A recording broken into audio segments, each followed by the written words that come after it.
ഇന്ന് തന്നെ ഡൗൺലോഡ് ചെയ്യൂ. കാണൂ നിങ്ങളുടെ ഫേവറേറ്റ് ഷോസ്. കുറച്ചു കാലമായി നിനക്ക് സുഖമില്ലായിരുന്നു. നിനക്ക് വേണ്ടി ഗോകുൽ ഒരുപാട് കഷ്ടപ്പെട്ടു. ഭാര്യ അടുത്തുണ്ടായിട്ടും ആ സുഖവും സന്തോഷവും ഒന്നും അവന്റെ ജീവിതത്തിൽ ഇല്ലായിരുന്നു. അതെല്ലാം നിന്നെ സങ്കടപ്പെടുത്താതിരിക്കാൻ വേണ്ടിയാ. പക്ഷേ ഇപ്പൊ എല്ലാം മാറി. ബാബുട്ടാ, എനിക്കാകെ പേടിയാവുന്നു. എല്ലാവരുടെയും പുറത്തെ കുതിര കയറുന്നേ ദൈവം ഇത് അറിഞ്ഞു കൊടുത്തതാ. അല്ല, നമ്മളിപ്പോ എന്ത് ചെയ്യും? ഇത് പകർച്ചവ്യാധിയാ.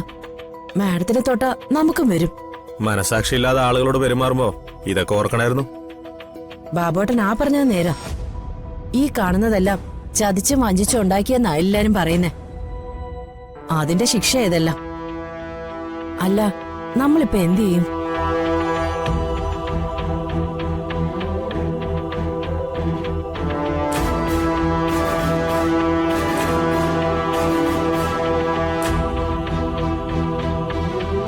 അമ്മയൊന്നും കഴിച്ചില്ലല്ലോ.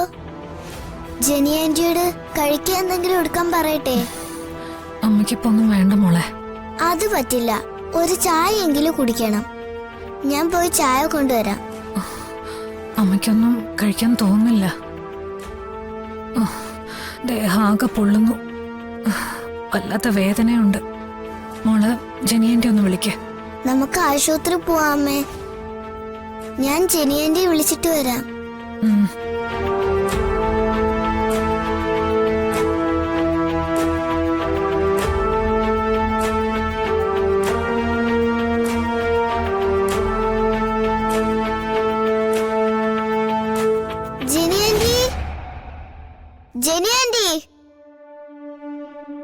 Jeni aunty, Jenny anti.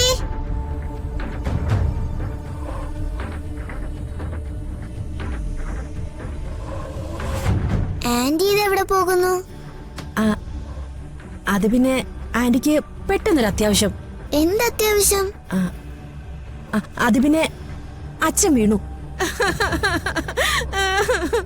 ആരുടെ അച്ഛൻ? എന്റെ അച്ഛൻ. പിന്നല്ലാതെ ആരുടെ അച്ഛനാ? അതേ മോളെ, രാവിലെ ആടിന് തൂപ്പ് വെട്ടാൻ വേണ്ടി മരത്തിന്റെ മോളിൽ കയറിയപ്പോഴേ മരത്തിന്ന് വീണു മോളെ.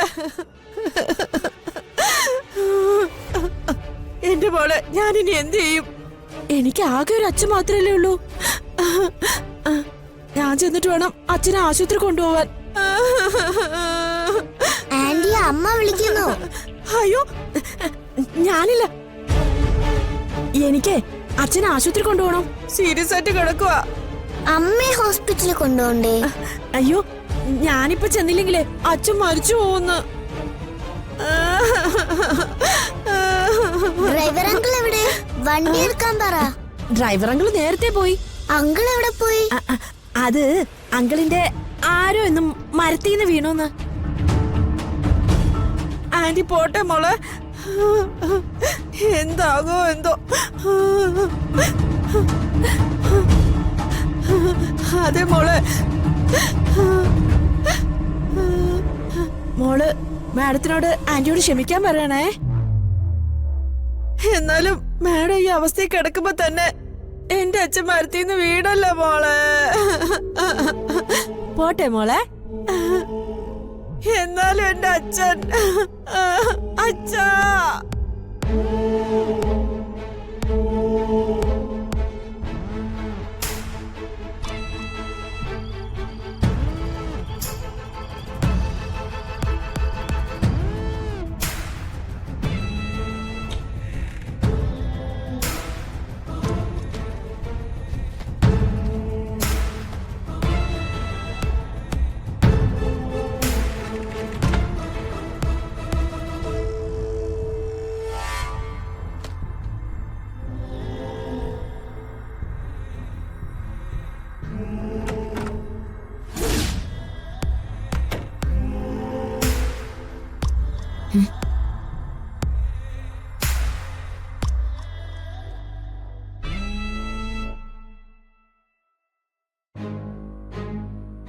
എന്താ നോക്കുന്നേ?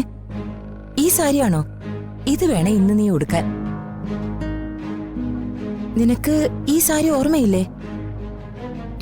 ഇല്ല. ഹാ, ഇത് നിന്റെ കല്യാണ സാരിയാ? ഓർമ്മയില്ലേ? അന്ന് ഡ്രസ്സ് സെലക്ട് ചെയ്യാൻ പോയപ്പോ അവൻ സെലക്ട് ചെയ്തത് വലിയ വിലയുള്ളൊരു സാരിയാ.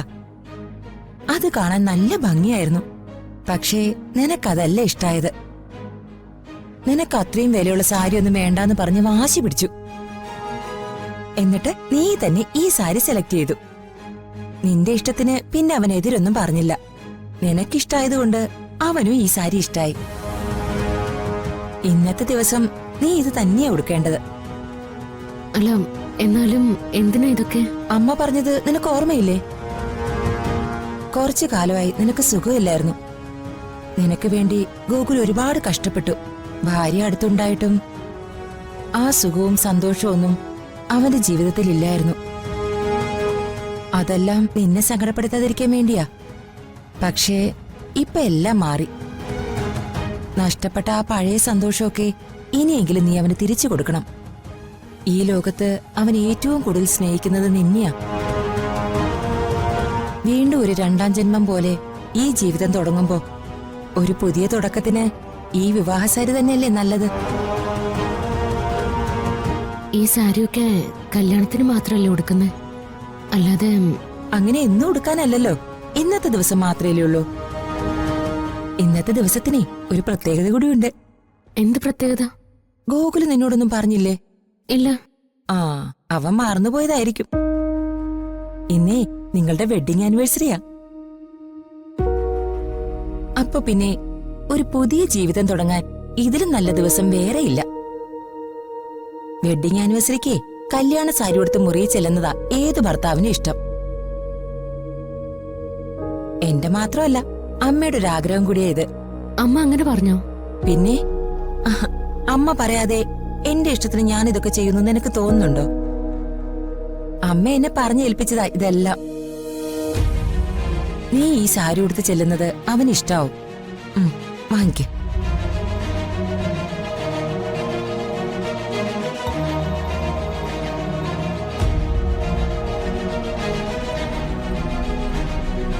ഈ സാരി ഒന്ന് ഉടുക്ക്. എങ്ങനെയുണ്ടെന്ന് നോക്കാലോ. എത്ര നാളായി ഗോകുല് നിന്നെ ഇങ്ങനെ സന്തോഷത്തോടെ കണ്ടിട്ട്. നിനക്ക് വേണ്ടി എത്രയോ നാൾ മറ്റൊരു മുറിയിൽ ഒറ്റയ്ക്ക് ഉറങ്ങിയവനാ ഗോകുൽ. അവനു വേണ്ടി നിനക്ക് ഇത്രയെങ്കിലും ചെയ്തൂടെ? സാരി ഉടുക്കുമ്പോഴേക്കും ഞാൻ വരാം. ശരി.